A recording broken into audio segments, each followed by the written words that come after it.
뉴스 속 깊숙한 이야기를 들어보는 인터뷰 시간입니다. 국민의힘은 어제 인요한 혁신위가 첫 발을 뗐고요. 더불어민주당은 이재명 대표가 공식 당무에 복귀했습니다. 여야 모두 민생과 협치를 제안하고 있는 상황이긴 한데 먼저 여당 쪽 생각부터 좀 들어보죠. 국민의힘 신임 정책위 의장을 맡고 있는 유이동 의원 전화로 만나보도록 하겠습니다. 의원님 안녕하세요. 네, 안녕하세요. 유이동입니다. 자, 어려운 시기에 중책을 맡으셨습니다, 의원님. 예, 그렇습니다. 예, 지금 뭐 당내 상황부터 좀 여쭤보죠. 네. 인요한 혁신위가 어제 첫 발을 뗐는데 인요한 위원장에 대한 당내 분위기는 어떻습니까? 글쎄, 제가 당원 여러분들을 일일이 뵙지는 못하니까 간접적으로 관계자분들이나 언론 종사자분들 통해서 듣고 있는데 예. 좀 아직까지는 이렇게 비판적인 의견이 있는 것 같지는 않고요. 예. 다만 조심스럽게 한번 혁신의 내용을 기다려보자 요 정도 태도 아닌가 싶습니다. 아직까지 이제 기대를 하고 있다는 그런 말씀이신데 네. 이 결국요, 이 혁신이라는 게 이 권한하고 역할 아니겠어요, 의원님? 네네. 이게 어느 정도 전권을 주느냐, 결국 그렇죠. 혁신위에서 하는 일들에 대해서 당 지도부 김기현 대표가 받아들이느냐, 네. 이 문제인데 네. 이게 결국 공천 문제를 건드릴 수 있겠느냐라는 시각도 좀 있거든요. 그건 어떻게 보시나요? 글쎄, 혁신의 대상이 특정한 분야가 있지는 않겠죠. 예. 모든, 지금 우리 당이 처한 상황을 봤을 때, 예. 혁신에는 구분이 없을 것 같습니다. 금도가 없을 것 같고 계속 모든 면에 대한 내용들을 살펴봐야 될 텐데, 예. 그게 공천으로 갈런지 안 갈런지는 또 혁신위원장의 의지에 달려 있는 부분이어서 그거는 한번 지켜봐야 될 문제입니다. 저희 어제 김기현 대표도 말씀을 하셨습니다만 저희 지도부로서는 그 부분에 대한 어떤 한계를 먼저 규정을 하거나 이럴 생각은 전혀 없거든요. 예. 또 그래서도 안 되고 그런다면 국민들께서 바로 알아채셔서 혁신위를 아니만 듯만 못한 상황으로 갈 수가 있을 거기 때문에 예. 그 부분에 대해서는 저는 혁신위가 어떤 리더십을 가지고 어떤 내용으로 이끌어가느냐에 달려 있다고 봅니다. 의원님, 어제 인요한 위원장이 했던 얘기가 이제 주요 두 단어가 통합하고 희생인데 그럼 네. 결국 비주류를 껴안고 네. 영남 중진들 기득권 내려놓는 쪽으로 공천 관련해서 방향을 잡는다. 그러면 그렇다 하더라도 지도부에서 그런 거 다 받아들여야 된다, 이런 말씀이신 거죠? 혁신위에서 뭘 하든지 간에. 그렇죠. 저희가 혁신위를 구성한다고 결의를 했고 예. 그분께 정권을 드린다고 했는데 그 부분에 대해서 왈가왈부하고 토를 단다면 그게 앞서 말씀드렸던 것처럼 국민들이 받아들이시기에 어떻게 받아들이겠는가. 그리고 혁신위를 그렇다면 아니만 듯만 못하지 않겠나는 게 기본적인 생각이고요. 네. 인요한 위원장께서 말씀하셨다는 그 내용은 어떤 조직이든 조직을 운영하는 데 있어서 기본인 거잖아요. 그리고 그렇죠. 희생과 조직의 통합이라는 것은 어떤 조직에서나 요구되는 가치이니까 네. 그게 특정한 어떤 대상을 갖고 했다라고 보기는 어려울 것 같고요.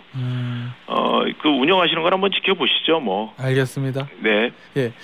어제 이제 우리 유이동 의원이 민주당 홍익표 원내대표를 만났는데 거기서 네. 나온 얘기가 피스메이커 역할을 해보고 싶다, 이런 얘기를 하셨어요. 이게 어떤 의미입니까? 아니, 피스메이커라는 건 다른 의미가 아니고요. 워낙에 여야가 강하게 대치하고 있는 상황이니까 그것을 정치적인 이슈를 가지고 부딪히게 되면 한두 끝도 없으니까 우리가 네. 정책적으로 같이 공통분모를 찾아서 해결을 하나씩 하다 보면 양 당 간의 신뢰라는 게 좀 쌓이고 그 네. 신뢰가 쌓이게 되면 서로를 좀 의지할 수 있지 않겠느냐, 이런 취지로 제가 말씀을 드린 거죠. 알겠습니다. 좀 뭔가 여야 협치에 좀 물꼬를 좀 터보고자 하는 노력이시라고 저는 이해는 하고는 있는데, 자, 네. 그런데 네. 이 김기현 대표가 사실은 이재명 대표와 만나자 이렇게 제안을 했거든요. 네. 근데 민주당에서 거절했습니다. 예. 그리고 역제안이 들어왔어요. 여야정 예. 3자 회동을 하자고. 예. 이 여당 지도부에서는 이재명 대표의 역제안을 어떻게 받아들이시나요? 뭐 이 문제를 가지고 뭐 지도부가 회의를 한 적은 없어서 뭐 예. 그 지도부 전체의 생각이라고 하기는 좀 어렵지만 앞서 말씀드렸던 것처럼 양 당이 제가 보기에는 윤활유 역할을 하는 곳 그런 버퍼존이 전혀 없는 것 같아요. 예, 그러니까 상호간에 신뢰가 없어서 아마 그렇게 된 것 같은데 예. 국회에서 만나서 의견을 나누는데 무슨 조건이 붙기 시작하면 그건 답이 없거든요. 그렇겠죠. 예, 그래서 될 수 있는 부분부터 그냥 조건 없이 하나씩 풀어가다 보면 궁극에는 양쪽이 원하는 문제들을 다 해결할 수 있다는 게 제 기본적인 생각이어서 네. 그 민주당도 이 부분에 대해서는 그냥 전향적으로 받아주시면 궁극에는 민주당이 그 의도했던 그런 목적지에 가 있지 않겠나 저는 그렇게 생각을 합니다. 결국 의원님 말씀은 첫 발을 떼는 게 중요하다는 뭐 그런 말씀이신 거잖아요. 그런데 네네. 지금 첫 발부터 막혀 있는데 그러면 여당 입장에서 이걸 좀 풀기 위해서 예를 들면 대통령실에 이 민주당 쪽에서 이걸 요구하니 뭔가 대통령과 이재명 대표의 어떤 형태로든지 만남을 좀 주선하거나 건의하거나 뭐 이런 생각은 있으십니까? 제가 그걸 결정할 수 있는 위치에 있지 않아서 예. 제가 이 방송을 통해서 말씀을 드리기엔 좀 곤란한데 예. 여러 형태를 통해서 의견들은 교환되고 있다는 말씀을 드릴게요. 예, 여러 형태를 통해서. 그러면 지금은 의원님 일단은 민주당에서 거절하고 역제안이 들어왔으니까 이거를 다시 받아들이거나 다시 역제안을 하거나 뭘 국민의힘에서 하지 않으면 또 교착 상태인 거잖아요. 그럴 수 있겠죠. 뭐 그것은 뭐 국정을 운영하는 것은 저희의 책임이니까, 네. 정부 여당의 책임이니까, 그 부분에 대해서 어떻게 지혜로운 방법을 생각을 해야 될 텐데, 네. 제가 생각하기에는 기존의 이 여야 관계가 이렇게 악화된 원인은 우리 국민의힘 입장에서는 정권 교체를 이뤘지만 네. 국회 내에 그 세력 지형이 워낙에 불리하잖아요. 숫자가 워낙에 부족하니까. 네. 그러니까 저희 입장에서는 약하게 보이면 안 된다라는 기본적인 인식이 좀 이렇게 넓게 펼쳐져 있는 거죠. 그러니까 자신이 갖고 있는 힘보다는 좀 더 강하게 보이고 싶어하는 그런 욕구가 있고, 민주당 같은 경우에는 대표 사법 리스크를 포함해서 여러 가지 이제 어려움들이 있었지 않습니까? 그러니까 그것들을 돌파하기 위한 수단으로 이렇게 강경 대치를 하다가 이 양당이 부딪힌 거라서 밀리면 안 된다는 그 판에 박힌 관행 때문에 이런데, 제가 보기에는 한 발짝씩 물러서면 제가 보기에는 지금 현재 여야가 갖고 있는 합보다는 훨씬 더 큰 파이를 가질 수 있다라고 생각을 합니다. 알겠습니다. 자, 그런데 의원님, 야당 지도부에서 김기현 대표의 만남을 거절하는 이유들을 쭉 얘기를 한 걸 보면 권한도 없는 바지 사장이다. 사실상 결정권이 없는 당대표다. 막 이런 표현들 쓰거든요. 네. 결국은 여권의 최종 결정권자는 대통령인데 당대표 만나서 뭐하냐 뭐 이런 의미인 것 같아요. 네. 이런 야당 지도부의 생각은 어떻게 보십니까?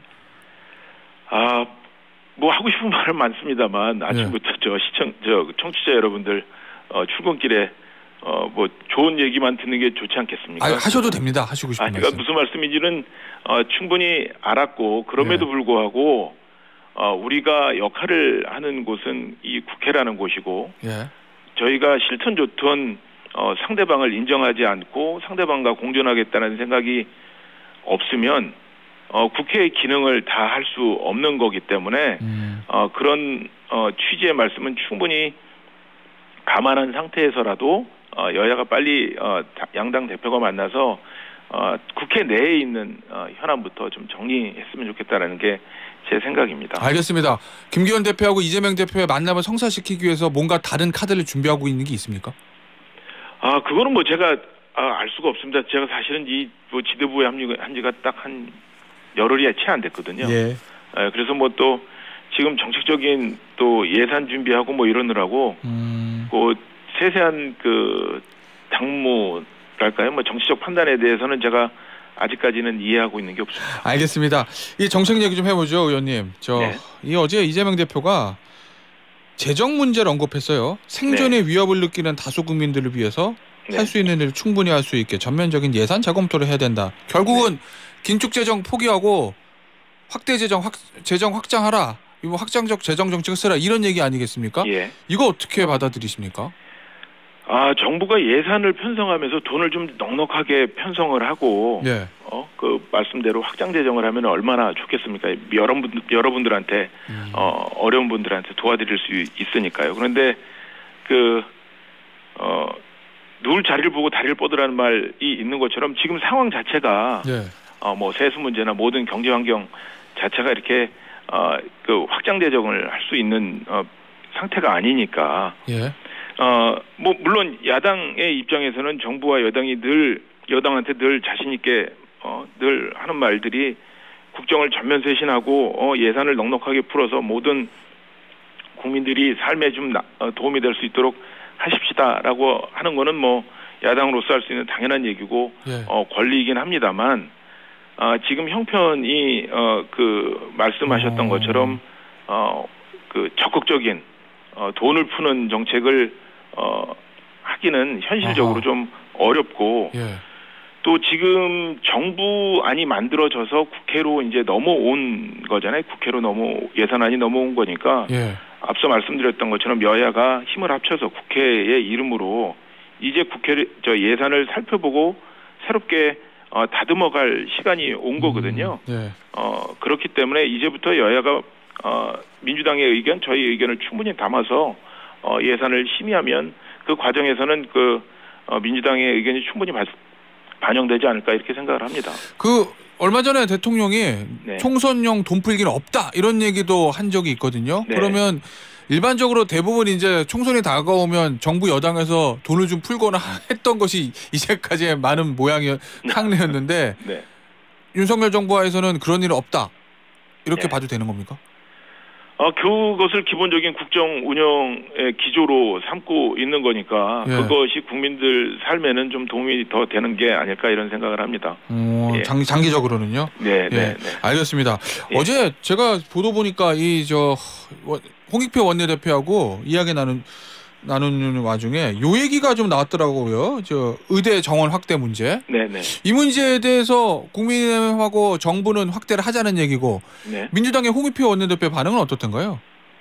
기본적으로 민주당의 의제가 공공의대 설립 그리고 또 지역 의사 이거거든요. 그렇죠. 근데 지금 정부가 밝힌 정책을 살펴보면 전국 국립대 의대를 중심으로 지역 의료 생태계를 부활한다는 게 기본 방향이거든요. 그러니까 그 안에서는 제가 보기에는 충분히 민주당이 필요하다고 생각하는 그런 요구들이 충분히 담겨 있다라고 생각을 합니다.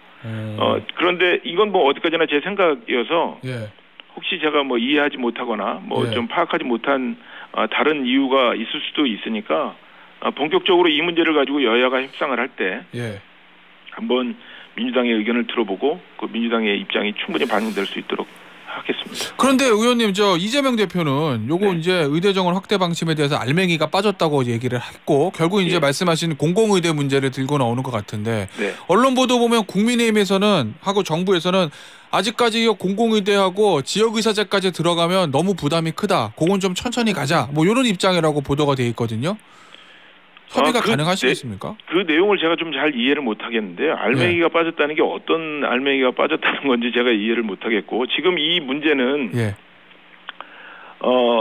가장 큰 것은 필수 의사들이 진료 과목의 의사들이 부족하다는 것하고 또 지역에 좋은 의료 시설이 없어서 전부 다 서울로 몰리거나 의사들도 의료 인력들도 서울로 온다는 거지 않습니까? 근데 지금 정부에서 밝힌 국립대 의대 중심으로 지역 의료 생태계를 부활한다는 것은 지금 이 문제점들을 다 기본적으로 해결하기 위한 틀을 만드는 거고요. 그걸 넘어서서 이제 그러면 의대 정원 확대는 어떻게 되는 거냐라는 얘기로 가는 건데 지금까지 나온 이야기는 왜 우리가 이런 개혁을 해야 되는지 그리고 어떻게 할 건지에 대한 이야기를 했기 때문에 이제는 구체적으로 무엇을 할지에 대한 논의를 할 시간이고 이 무엇을 할지에 대해서는 민주당도 적극적으로 참여를 해서 의대 정원을 늘린다면 얼마를 늘려야 될지 또 이 분들이 그 이공계통 학생들이 의대로 쏠리는 현상은 어떻게 막을지, 예. 아니면 서울 지역으로 쏠리는 건 어떻게 막을지, 예. 뭐 이런 것들을 좀 논의를 이제 본격적으로 해야 되는 거고요. 예. 지금까지는 앞에 말씀드렸던 왜 그리고 어떻게에 대한 것들을 만들어가는 시간이었다고 이해를 해주시면 좋을 것 같습니다. 일반적으로 정책을 얘기할 때 어떤 구체적인 무엇을 할지를 먼저 얘기하다 보니까 왜 해야 되는지 어떻게 해야 되는지에 대한 논의가 국민적인 공감대가 쌓이지가 않아서 예. 작은 숫자, 작은 정책 때문에 이 본질이 흔들리고 정책이 실패하는 경우를 저희가 많이 봐와서 예. 이런 실패를 다시 거듭해서는 안 되겠다라는 교훈 때문에 지금 접근 방식을 이렇게 가지고 가고 있는 거거든요. 알겠습니다. 그 부분에 대한 이해를 네. 좀 해주셨으면 좋겠습니다. 자, 의원님 심플하게 한 번만 더 질문 드릴게요. 공공의대 문제도 야당과의 협상 테이블에 올려놓을 수 있다? 아니면... 그럼요. 저희는 뭐 어떤 말씀을 주시더라도 다 들을 준비가 돼 있습니다. 다만 현재의 제2의 정도로는 민주당이 주장하는 그것에 대한 필요성은 제가 공감하지 못합니다. 알겠습니다. 예.